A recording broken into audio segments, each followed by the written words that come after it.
Magandang araw, Bagong Pilipinas. Ako ang inyong alagad ng batas, tagataguyod ng Balitang Pulis. Patrolwoman Ronelyn Tanggiak ng Regional Mobile Force Battalion ng NCRPO. Maghatid sa inyo ng tamang balita, kwento ng pulis at serbisyo para sa mamamayan. At ito ang PNP News Online.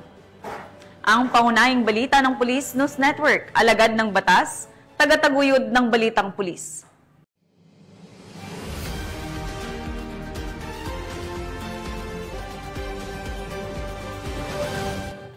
Narito ang mga balitang dapat niyong abangan. Umabot sa mahigit 3.6 milyong pisong halaga ng sigarilyong walang graphic health warning na sabat sa Davao City. Lalaking nanutok ng baril, arestado. Baril at syabo na samsam sa Ubay, PNP.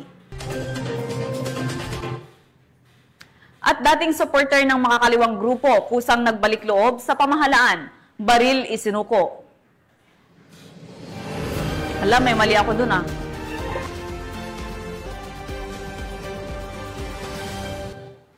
Narito ang mga balitang hatid ng ating PNN correspondents mula sa iba't ibang panig ng bansa.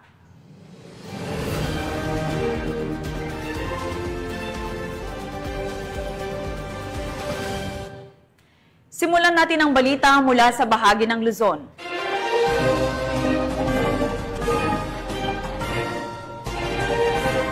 Ligtas ka.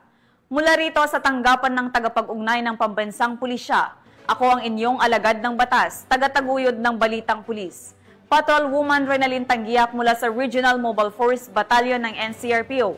Maghahatid sa inyo ng tamang balita, kwento ng pulis at serbisyo para sa mamamayan. At ito ang PNP News Online, ang pangunahing balita ng Police News Network.